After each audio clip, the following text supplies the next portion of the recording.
And one day I finally had enough of that, and I just called Mikaela and said, I quit buying a food truck. Hey, you can be an expert, but how do you build a business off that expertise? Today we have Troy and Mikaela Strand of Ranch Eats, two incredibly powerful restaurateurs. They own Ranch Eats, and they built it from the ground up. And we get to hear the story of how they did that, and in the middle of building a family. Yeah. So the two in parallel is pretty fun to hear. So very excited about that. And Maverick, we were going to talk about your business, which we never talk about. I was sitting in the bank the other day, and my personal favorite banker in the world, probably, because she is the friendliest. Fantastic. And she asked you about your business, and she said, do you make dogs out of Legos or someone's deceased dog? And I was like, what an interesting thought. Yeah. So you make stuff out of Legos. You make people, those you love. Little leprechauns. Leprechauns. Yeah, she asked about that too. Oh. I'll make leprechauns. I can make people, and then pets, and then fictional characters, and then the whole jumble, the whole lot. So a boss in Legos. Yeah. So it's a great gift. It's a really fun deal. So if you need something made out of Legos, where should they go? That'd be my email right now. I just generally have that. That'd be bricks and mortar logos, and then at protonmail.com. So that's kind of a mouthful. And then we'll throw it in the show. Yeah. All right. And now we have Troy and Mikaela Strand of Ranch Eats. Being, in food service now for 24 years.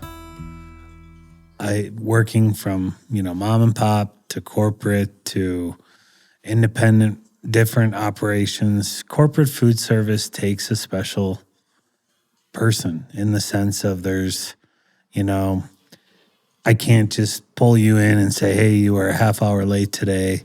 You can't do that anymore, because that you would turn around and go say that I said something I didn't say to your HR, and then all of a sudden I'm in trouble for just asking you to be there on time. Okay. So long story short, the politics and the gloves you have to wear in corporate food service kind of got to the point for me where it's like, I'll call a spade a spade. If there's a problem, hey, let's talk about it. Let's work through it. Let's get back to work. I'm not going to let that elephant sit in a room until HR has time to come sit down and meet with us over something so silly. Mm-hmm. So it really took the personality out of it. I like people. I like working with people. It's not just about the food, it's about the people as well. And just kind of lost that in corporate food service. And one day I finally had enough of that. And I just called Mikaela and said, I quit buying a food truck. And I said, absolutely not. Yeah. That's not happening. I was pregnant.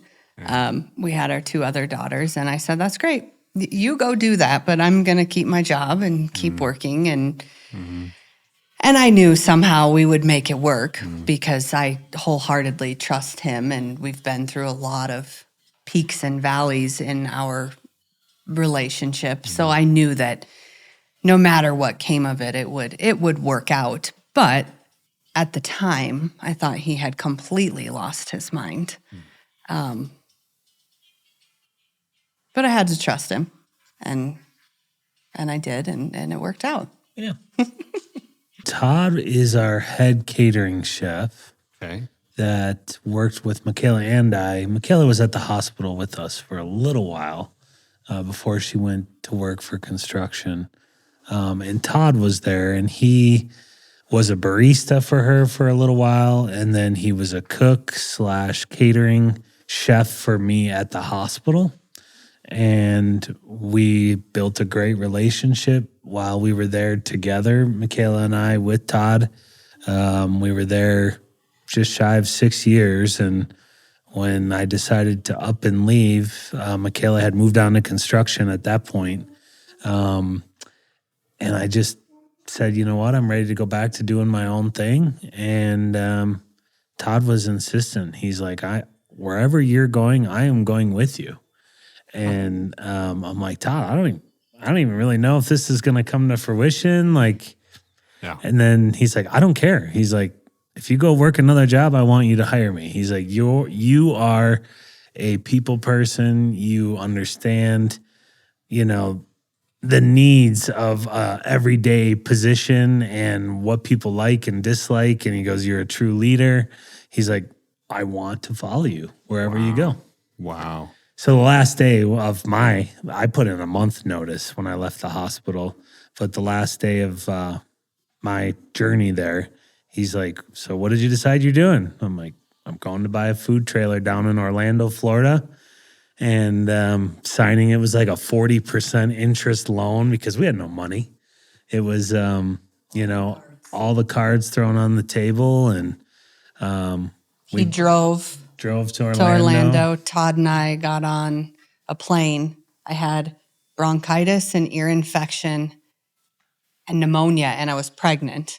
Todd and I got on this plane. We drove to Florida. We signed paperwork. It was like 110 degrees and sweating. We went to the beach for 5 minutes, and Todd and him drove back to Cheyenne, and I got on a plane and came back. It was whirlwind. Okay, so you make the leap, you hire a friend as a full-time employee. Mm-hmm. What week one? You're still sick, I'm guessing, and pregnant still, of course, and you've got a trailer and no job. Yep. What happens next? Well, we did a lot of, pre-work that last week before we went and got the trailer, with, scouting with the health department locally as far as what the requirements are, the fire department, the city, kind of getting all of that rolling, the decals that we wanted on it. I had the trailer photos sent to me so they could mock it up and get all that rolling. So when we got the trailer the first week, it was getting it off to decals, finishing a few things in the trailer that the health department wanted. At that time when we opened 4 years ago, they wanted 5 sinks in our little trailer that we have, because you need one for fresh vegetables or fruit production, a hand wash sink, and then a 3-compartment sink for wash, rinse, and sanitizing your dishes. So we had to put a 5th sink in there, but worked closely with the health department. They were great. The fire department was excellent. Just kind of got all the balls up in the air and rolling the first week. And I would say we opened within, I want to say 2 weeks. Yeah. From when we actually got the trailer to when we opened. I don't know. It was looking back at it now, it's kind of a heck of a jump. It was a leap of faith. I mean, I think It was kind of crazy now that I look back. Yeah. When we announced that we were doing this, I remember comparing it to like jumping off the deep end of a pool when you're little, and it's like, I'll do it if you do it kind of thing. And then the two of us just holding hands and saying, let's jump. And we did. And then I think the following year I compared it to, it wasn't like a pool. It was like jumping into the ocean because it was so much bigger than we could have possibly imagined, and how quickly it took off and the response we got from the community. And it was a huge risk, but we did it. In my mind, I had thought that one food truck would be enough to keep Todd and I busy, and we'd make a good living at it. And I thought that was all that it was going to be. Very quickly, I learned, that just opening a food truck is not sustainable with one truck in Cheyenne, Wyoming. Okay. You know, a lot of people do it part-time as their side gig. So I realized we needed to hustle harder, and that's what we did. We did take and bake Thanksgiving meals, Christmas meals, any holiday we did take and bake meals. We do a family meal delivered to your home every Wednesday for $14, which is crazy. We do about 200 of those a week. We do pickup meals here at the cafe on Friday. The cafe's open Monday through Friday. 2 trucks operating. I mean, it's been, the drive to do more to sustain. The one thing that I did quickly realize was being 35 minutes out of town with a food trailer, driving there into town and back every day, ate up any profit that we were making. Yeah. So I quickly realized we needed to find a spot in town. Okay. Which is money too, right? I was fortunate. My first shop that we had where we stored the truck at, I made a deal with the owner. I will feed you and your guys every day if you let us park our truck inside. So it was free. You got to pay for food, right? Yeah. But you're already buying a lot of that, I'm guessing. Yeah. And every day when we came back from running the trailer, they were saying, whatever you got left, whip up for us, and we're happy. So they loved our breakfast burritos, and I sent the follow-up with Taco John's. At the end of my email, I said, P.S., I see there's a food truck out back. If you ever decide to sell it, let me know. Okay. She instantly emailed back, said, burritos were great. Food truck's been for sale. We want to sell it. We've been trying to sell it. I'll put you in touch with our president. So next thing you know, the president from Taco John's is calling me saying, hey, yeah, we would love to sell the food truck out there. Make us an offer. And we submitted an offer to them, kind of laughed at me because they had a substantial investment in that truck and it hadn't been used. And so we kind of walked away and parted. And that was just what you could afford, I'm guessing, right? What's that? Well, your offer. Yeah. It was so low, he laughed at it. Yeah. They looked at what I threw at them and they're like, yeah, no, which was half of what they invested in it. Actually, a quarter of what they invested in it. And in my mind, I said, well, we're going to have to retrofit it to what we want it. Right now it's set up to run a Taco John's. Essentially nothing that we would use. We would have to gut it and put in the equipment we wanted. So we'd have an investment there as well. And then we walked away for a month or two, and then Cheyenne Frontier Days was getting closer and closer to the time where it was the fair. And I went back and I'm like, we really need a second truck. I doubled my offer, which got him, closer to his half of his initial investment. And he said, okay, we have a deal. And then I turned around and said, the kicker is you're going to finance it. Oh, yes. Okay. And so you made the offer. Yeah. And then you say, by the way, contingent on. Yes. Okay. And I said, it's no different than me coming in and leasing one of your buildings that you have a Taco John's in that you own or did own. I said, you carry the note, and when I can refinance it with a conventional bank, I'll do it as soon as I can. And that only took about a year. And I went back with a check from a bank, and they were happy to see where we were year over year. And it was pretty cool to walk into Taco John's with a $100,000 check to give to the president and say, thank you for taking a chance on us. Yeah. Yeah. Were there any moments there, I'm guessing might be a good spot, or later on as you've grown, that have just been a really low point? September. All of September of 2025. We were having serious staffing issues. He was running all over to fairs and gone. We had hail damage on every single vehicle that we owned. Like $36,000 worth of hail damage. Not to mention all of our employees' vehicles, because we were out of catering when it happened. Yeah. Then we had a dog die. I think it was awful. You know, I think that theme song of what is it? It's not Smash Mouth. It's I get knocked down, but I get up again. That is Smash Never Mouth, I gonna think. keep me Right, down. yeah, yeah. Is it Smash Mouth? No, I can't. That's like our theme song. It is. It's like, you know, you get knocked down, but you get up and you keep going. You know, the only time in my mind that I know I have a terrible memory I'm sometimes curious. that I was seriously devastated with Ranch Eats. We were on our way to Guernsey to a rock quarry, Todd and I, in the earlier days. And we're going down the freeway and the tire flew off past me, He watched it go by him.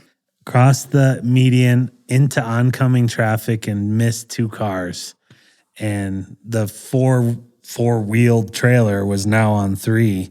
And I had to pull over. And of course, yes, the trailer losing a wheel was bad. And I'm glad Todd and I were okay. But the most heart-crushing thing for me is we didn't make lunch service in Guernsey. How are you going to get there with 3 wheels? Yeah. And I mean, it sheared off the bolts. So it wasn't even like I could just put a spare on. Tire on, yeah. So if there's one thing I've learned with food trucks, it's maintenance, you know, making sure the hubs and tires are greased and, you know, in good shape, and that, you know, your exhaust hood's constantly cleaned. You know, you're required twice a year to have your hoods cleaned. We do it 3 times a year. Just, you know, I don't want any more accidents. I don't want any fires. I just run a clean, tight ship. You can eat off the floor on our trucks. You know, to me, that was like, okay, I'm doing something wrong as far as maintenance goes. There's 1,000 more questions we could ask. I'm fascinated about your employee question, you know, how you've done that. And, you know, there's just been a lot of really good growth. And of course, you guys are so good at marketing your business. But just did we miss anything else? Outsiders looking in, we've had all this success and all of this growth, and we're going to continue to grow and be successful. I have no doubt about that. But I don't know that people really understand the sacrifice and the tears and the work that it's taken. I mean, this man answers his phone at 10 o'clock at night. If somebody calls about a catering, he's on it. We're on vacation and he's on the phone with, you know, it takes a huge amount of hustle to be as successful as we have been. And it didn't just come easy. It took a lot of work.